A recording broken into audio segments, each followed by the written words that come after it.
तो क्या लगता है आपको जो आंदोलन यहाँ तक आया है? जो आंदोलन यहाँ तक आया ना, ऐसे बात है, जो वो सरकार कह रही थी ना उसको थोड़ा सा दे देती, ज़्यादा डिमांड नहीं मंगी इन्होंने, किसानों ने कुछ नहीं कराया भाई मारो ये ऐसे करो। तो जो जिसको जैसे लाठी बजाई है या कुछ ने मान लो कोई केस बनाए, केस बना दो, तो जो जिसका बाप मरा है उसको पैसे दे दो या नौकरी को, तो यही प्रशासन ने मुद्दा माना है आपका, प्रशासन मुद्दा मानना नहीं। तो आप क्या करेंगे? करा क्या, जो यही जाएंगे सेक्रेटरी का घेराव करेंगे। तब तक ये देखो ये कब तक चलता, जब तक सरकार ने माने तब तक नहीं छोड़ेंगे। हाँ जी। तो किसानों ने तय कर लिया है कि वो सेक्रेटरी का घेराव करेंगे। सर आप क्या करेंगे? हम पहले किसान हैं, उसके बाद वकील हैं यहाँ पे।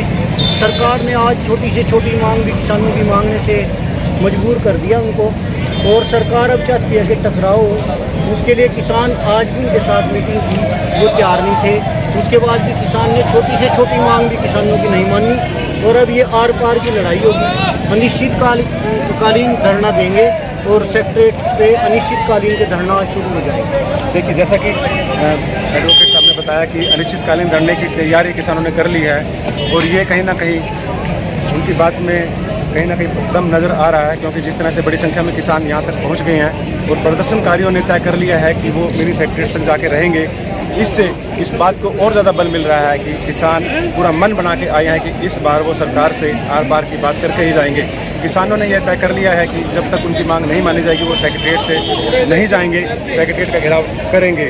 और देखना यह होगा कि प्रशासन और सरकार, पुलिस क्या किसानों को मिनी सेक्रेटेरिएट तक जाने से रोक पाती है या नहीं रोक पाती। अगर किसान मिनी सेक्रेटेरिएट तक पहुंच गए तो वहां पर किसानों को उठाना प्रशासन के लिए काफ़ी मुश्किल काम हो सकता है। हालांकि नमस्ते चौक पर प्रशासन की ओर से पूरी कोशिश की गई थी कि किसानों के आंदोलनकारी किसानों को वहीं पर रोक दिया जाए और ये आज की महापंचायत वहीं पे ख़त्म कर दी जाए। लेकिन कुछ स्थितियाँ ऐसी बन गई कि बाद में बात बनते बनते बात बिगड़ गई, और अब स्थिति यह हो गई कि आंदोलनकारी किसान भी कई भागों में बढ़ चुके हैं। कुछ किसान फ्लाईओवर पर हैं, कुछ किसान पैदल आ रहे हैं, और कुछ किसान अभी भी नमस्ते चौक पर डटे हुए हैं। टुकड़ों में बटे हुए किसान, अब देखना यह होगा कि किस तरह से एकजुट हो पाते हैं और मिनी सेक्रेटेरिएट पर वो पहुंच पाते हैं या नहीं पहुंच पाते। अभी 6:45 होने को आ गए हैं। प्रदर्शनकारियों को अनाज मंडी से चले हुए 2 घंटे से ज़्यादा का समय हो गया है। कुछ किसान चाहते हैं कि इस महापंचायत का शांतिपूर्वक हल हो जाए, लेकिन बड़ी संख्या में किसान, खासतौर पे युवा किसान चाहते हैं कि आज वो यहाँ से जाएं तो कोई ना कोई फैसला, कोई ना कोई मांग मनवा कर जाएं और तभी वह वापस जाएं। इसी वजह से युवा किसानों ने अपने किसान नेताओं पर दबाव बनाया। जब किसान नेताओं ने जब अपना गिरफ्तारी दे दी थी तो युवा किसानों ने उन पर दबाव बनाया और उन्हें जबरन बसों से उतरने पर मजबूर कर दिया। और इसके बाद आंदोलनकारी पूरी तरह से टुकड़ों में बटे हुए हैं। कुछ आंदोलनकारी निर्मल कुटिया पर पहुँच चुके हैं, कुछ आंदोलनकारी रास्ते में हैं, और कुछ आंदोलनकारी अभी भी नमस्ते चौक पर अटके हुए हैं।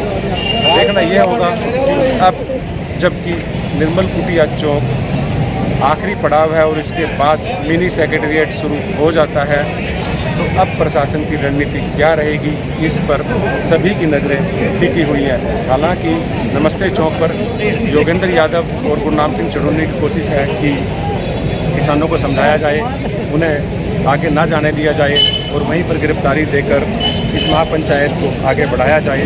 लेकिन युवा किसान चूँकि उनकी बात नहीं मान रहे हैं और बड़ी संख्या में युवा किसानों के विरोध को देखते हुए गुरनाम सिंह चढ़ूनी और योगेंद्र यादव के सामने भी चारा नहीं बचा कि वह उनकी बात ना माने, और इसलिए उन्हें मजबूरी में वहीं किसानों के साथ बैठना पड़ गया है।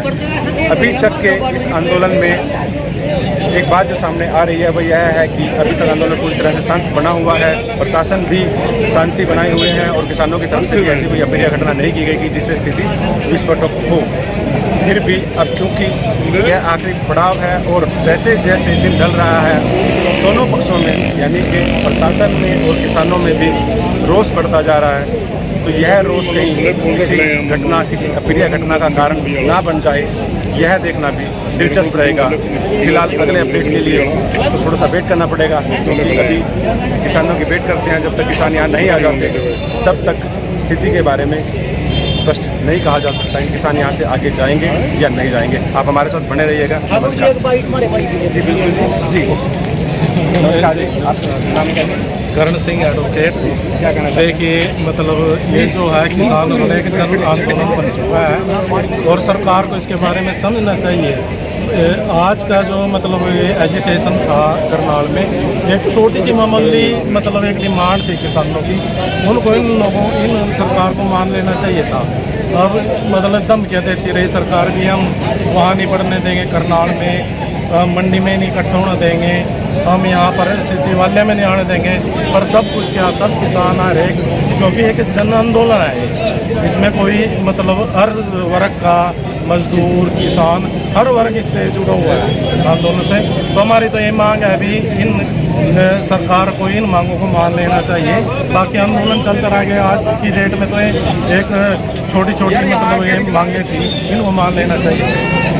निश्चित रूप से जैसा कि किसान नेताओं की, उनकी एडवोकेट साहब की मांग है कि उनका विचार भी यही है कि चीज़ें शांतिपूर्वक तरीके से निपटनी चाहिए और किसी भी विवाद का, किसी भी कंट्रोवर्सी का अंत सुखद रहे, और वह सुखद अंत इसीलिए हो सकता है कि बातचीत का मार्ग खुला रहे।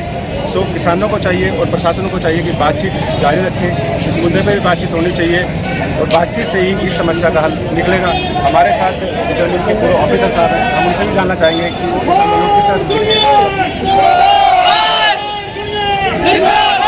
मेरे विचार से जो प्रति सरकार की हटकत ये बहुत नुकसानदेह।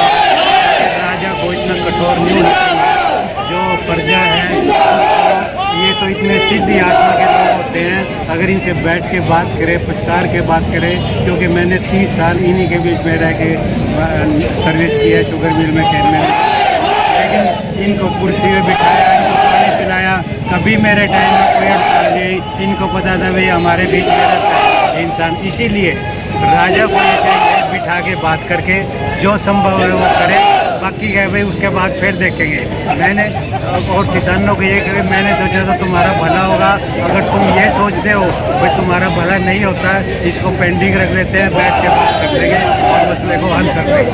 निश्चित रूप से जैसा कि उन्होंने बताया कि सरकार कहीं ना कहीं किसानों के माइंडसेट को समझने में, किसानों की बात को समझने में चूक कर गई है कि बातचीत से ही इस समस्या का हल निकलेगा और निश्चित ही बातचीत होनी चाहिए। हम बार बार ये अपील कर रहे हैं कि दोनों पक्षों को इस मुद्दे पर बातचीत करनी चाहिए और अगर किसान कृषि कानूनों को अपने लिए सही नहीं मानते तो निश्चित ही सरकार को कृषि कानूनों में अमेंडमेंट करना चाहिए, जैसा कि किसान चाहते हैं उस तरह से सरकार को कृषि कानूनों पर विचार करना चाहिए।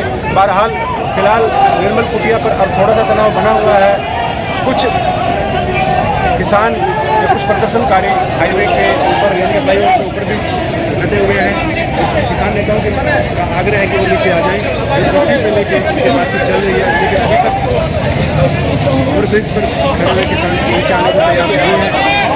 किसानों को आशंका है कि ओवरब्रिज से कोई गड़बड़ कर सकता है और जिससे किसान आंदोलन हो सकता है। इसलिए कोशिश यह की जा रही है कि बाहर नीचे आए और किसानों के आंदोलन में शांतिपूर्वक चल रहा है। देखने लायक बात यह होगी कि मिनी सेक्रेटेरिएट के इस मुहाने पर निर्मल कुटिया के इस चौक पर आते आते आंदोलन किस दिशा में जाता है, आंदोलन की क्या रणनीति रहती है, इस महापंचायत की क्या दिशा और दशा रहती है, ये अभी थोड़ी देर में